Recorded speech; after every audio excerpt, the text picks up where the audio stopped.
এমনকি 2011 সালে ক্ষমতায় আসার পরেও এই জেলার মানুষ তৃণমূলমুখী হয়নি। 2014 সালে লোকসভা নির্বাচনে 3টি লোকসভা কেন্দ্রে তৃণমূল কংগ্রেস থার্ড হয়েছিল। 16% ভোট না পেলে জামানত থাকে না। তৃণমূল 14% ভোট পেয়েছিল। বহরমপুরে ইন্দ্রনীল সেন, জলঙ্গিতে ইদ্রিস আলী, মুর্শিদাবাদে বাদে মোহাম্মদ আলী। আপনারা জানেন এই জেলায় তৃণমূল কখনো কিছু করতে পারেনি। সব পরীক্ষা ফেল করার পরে আমাকে দায়িত্ব দেওয়া হয়েছিল। রাজনীতিকে ব্যবসাতে পরিণত করেছে।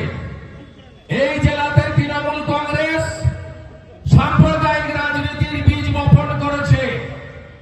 এই জেলাতে তৃণমূল কংগ্রেস গুন্ডামি এবং বোমা বন্দুকের রাজনীতির পরিবেশ তৈরি করেছে। 22টা সিটে তৃণমূলকে আমি এখানে এনেছিলাম, 26-এ শূন্য করব বললে